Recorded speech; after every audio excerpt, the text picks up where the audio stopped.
সবার বাড়িতে পানি, কি একটা দুরবস্থা। আমি নিজেই ভয় পেয়ে গেছি, রাস্তার দুই সাইড দিয়ে কিরকম পানি, ওই পানির মধ্যে দিয়ে আমি নিজেই আসছি। তো এই পানি উপেক্ষা করে আপনারা যে মা বোনেরা এখানে উপস্থিত হয়েছেন, সেই জন্য আপনাদেরকে আমি কিভাবে যে ধন্যবাদ জানাবো আমি বলে বুঝাতে পারবো না। আমি অনেক কৃতজ্ঞ আপনাদের কাছে। আর আপনারা যে কি সচেতন, আমি এইটা আজকে বুঝতে পারছি, উপলব্ধি করতে পারছি। আপনাদেরকে কিভাবে ভালোবাসা জানাবো, শ্রদ্ধা জানাবো আমি বলে বুঝাতে পারতেছি না। আপনাদেরকে আমি কিভাবে উপকার করব, কি করে আপনাদের ঋণ শোধ করব। আজকে আপনারা যে ছোট ছোট বাচ্চা নিয়ে এইভাবে উপস্থিত হয়েছেন আমার সামনে, আমি মা বোনরা আমি জীবনে ভুলবো না। আপনাদের এই যে এই কষ্ট করে এখানে আসছেন, তো আমি জানি না, আমি একটা ক্ষুদ্র মানুষ আমি বেগম, আমার নেত্রী, আমাদের আপনারা জানেন আমাদের নেত্রী একজন মহিলা। উনি উনি একজন মহিলা যিনি সারা দুনিয়ায় আপসহীন নেত্রী নামে পরিচিত। সারা দুনিয়ার মানুষ ওনাকে আপসহীন নেত্রী হিসাবে জানেন।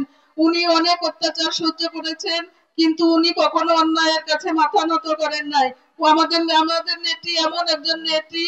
তো আমরা এই নেতার জন্য গর্ববোধ করি, এবং আমরা উনার কথা স্মরণ করে, আমার দলের কথা চিন্তা করে আমরা সামনের দিকে এগিয়ে যাব ইনশাল্লাহ।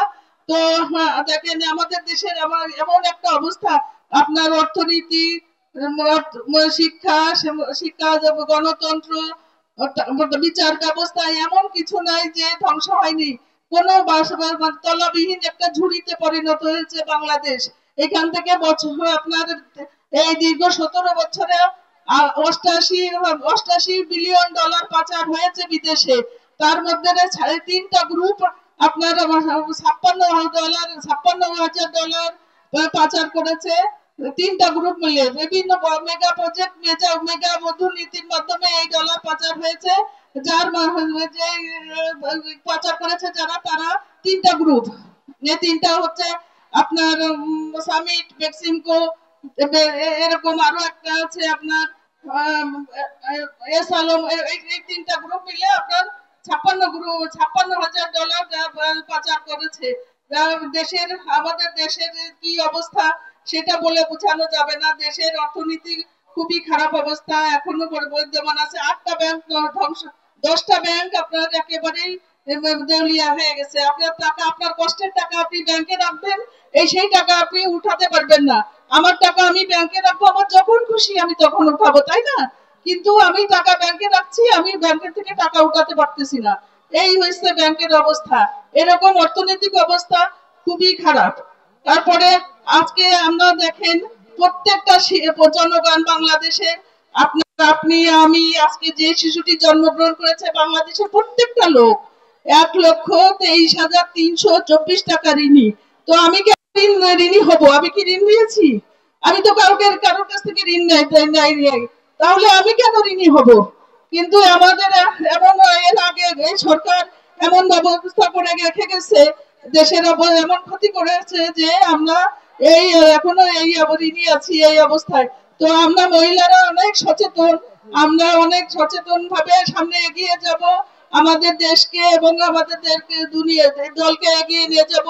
এবং আমাদের আমাদের নেত্রী বেগম খালেদা জিয়া ওনার শাসনের সময় মহিলাদের জন্য অনেক চেষ্টা করেছেন, অনেক কাজ করেছেন।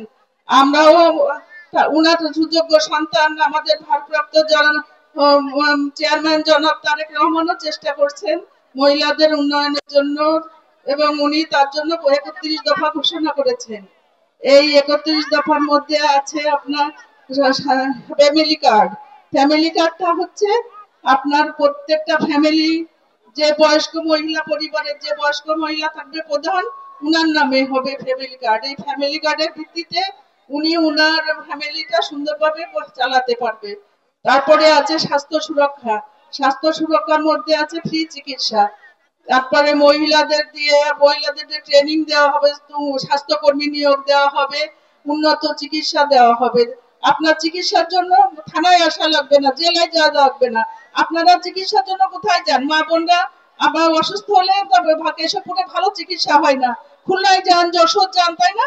কিন্তু আমাদের কি হবে তখন? আপনাদের অত দূরে যেতে হবে না, উন্নত যন্ত্রপাতি থাকবে, মেশিন থাকবে বিভিন্ন টেস্টের জন্য, আপনি আপনার ওয়ার্ডে আপনার ইউনিয়নে থেকে আপনি ফ্রি চিকিৎসা নিতে পারবেন।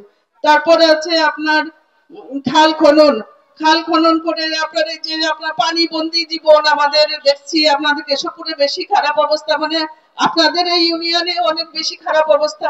সমস্ত শুধু ইউনিয়ন না, আমি অনেক জায়গায় গেছি, আমি প্রায় জায়গায় দেখছি কেশবপুরের প্রত্যেকটা ইউনিয়নে কম বেশি পানি।